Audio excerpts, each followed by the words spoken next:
Hey, what's up? What's going on? Keith Barnes, it's Apocalypse Movies.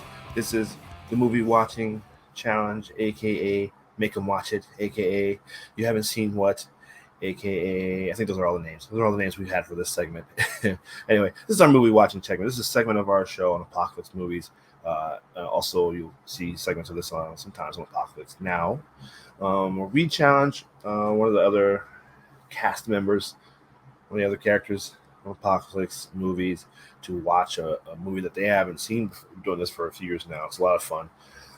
And I got challenged by my buddy Brian to watch.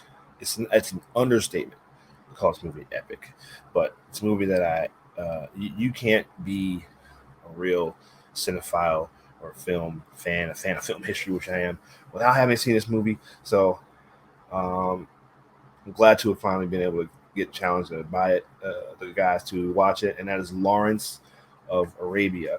Nothing is written. You're the most extraordinary man I ever met. You are using up your 9 lives very quickly.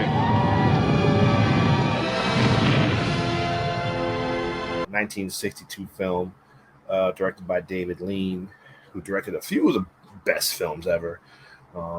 He directed Bridge on the River Kwai, directed Doctor Zhivago, which I didn't know. Um, yeah, this is a massive, massive film. If you look at all the AFI lists and a bunch of different lists of different versions of greatest film ever, greatest, most biggest, this, that, whatever. I mean, Lawrence of Arabia is at or near the top of damn near every list ever made. It's yeah. So I mean, to say this is one of the biggest movies ever, like I said, is an understatement. So I finally got to watch it. There's a bunch of different versions of this not versions, different cuts of this film. The director's cut is about 3 hours, and when I watched, it's about 3 hours and 42 minutes, something like that.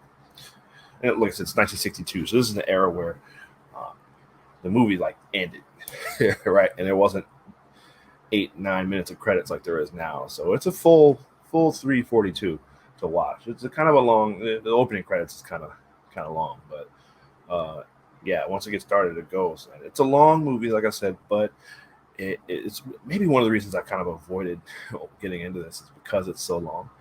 Um, but it's not long in the sense that like you don't really feel it because it's pretty engaging. Um, and like I said, it's such a massive story. You're into it. At least I was, and so as a person who is interested in history and stuff like this, so. Um, but yeah, and I should say also there is an intermission, so that actually helps if you're worried about sitting down trying to get this movie all in one setting, which I did not. I had to split it up over a couple of days, but um, yeah, listen, I'm trying not to oversell it. This might be the best, like the greatest movie I ever watched.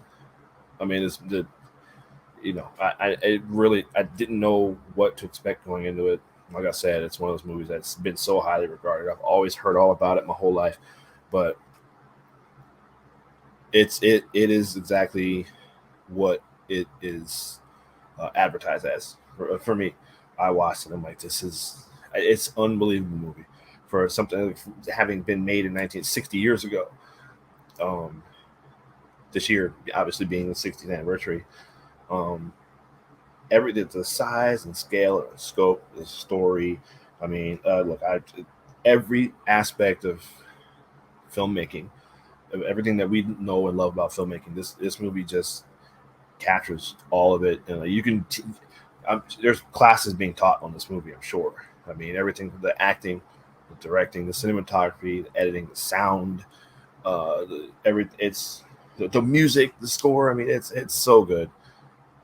Like I said, I kind of feel like I don't want to oversell it, but also I kind of feel like I'm underselling it because there's not enough I can say about this movie. But yeah, it's about T.E. Lawrence, who was a figure I'd heard of, didn't really know a whole lot about. It's based on a real person, real events, um, and played by Peter O'Toole, the great Peter O'Toole, which apparently this T.E. Lawrence was like this mythical figure, especially over like you know in Europe and in the UK.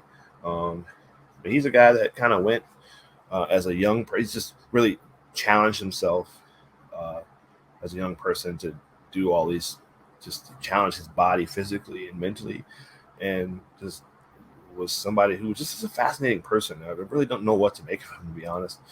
Um, but he did kind of come from a privileged background. But apparently, when he was young, like 17 or 18, he just went to the Middle East, or what is a lot of what is now the modern Middle East, and just walked around the desert for like 3 years and really kind of learned all about the people and different cultures and tribes and history and the religions. And uh, I mean, like literally just walked around,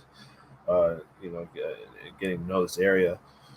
And he kind of, sort of, I don't want to say hustled his way, but he kind of charmed, if you will, his way into the British Army, and they basically they used him as a spy.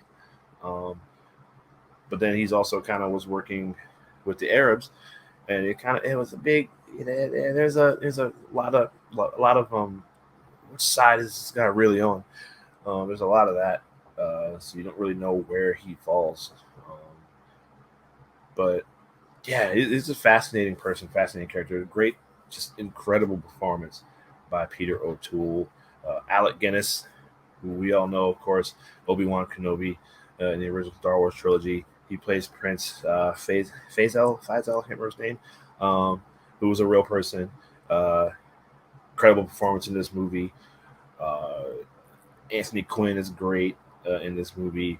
Jose Ferrer is in this movie in a chilling role as a Turkish, like a Turkish kind of. I don't know if he was a king or I don't know. I can't catch what he was, but yeah, and a pretty difficult scene, brutal scene, and reading about what really happened to T.E. Lawrence in that scene. It's a short role, but yeah, very impactful. It really changed T.E. Lawrence. Thomas Edward Lawrence was his name, and changed the character. And you see T.E. Lawrence go over. Now he doesn't overcome it really. Actually, he never really changes. But over the course of the film, he really changes from starting at this brash, arrogant, cocky. I can save. I'm going to lead these people. I'm going to do this. I'm going to help this happen. And he's really broken by the end. Essentially, it's PTSD by the end. He's going through the war, and that he went through casualties of war. And yeah, but also I do want to comment on the great Omar Sharif, who's awesome as what's his name, Sheriff. What was his name? Sheriff Ali.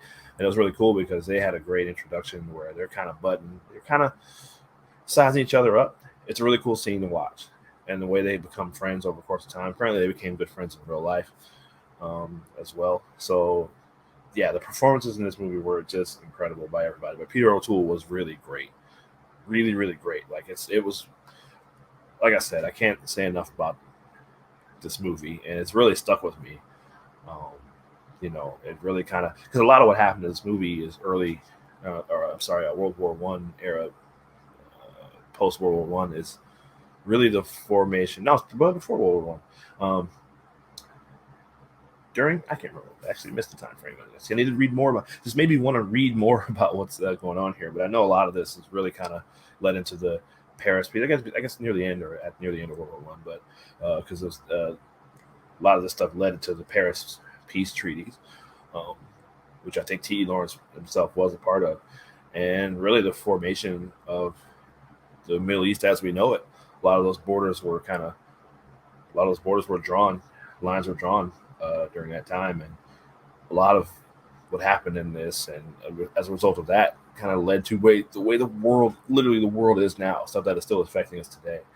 And so, to be honest, as much as I love this movie, it didn't really leave me feeling too good about the world, but and about obviously there's colonization and that whole story, and the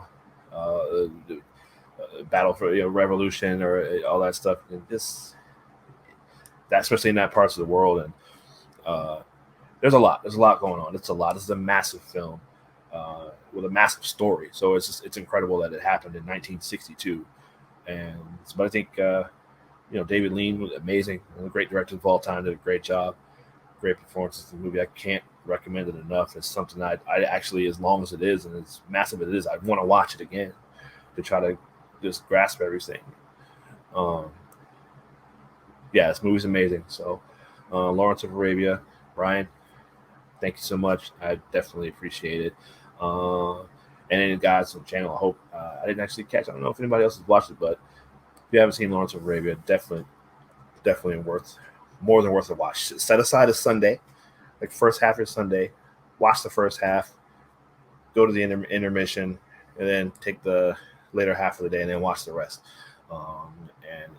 Just sit down and really just let it just take it all in. That's a lot, but it's really it's an incredible movie, from top to bottom in every aspect of it.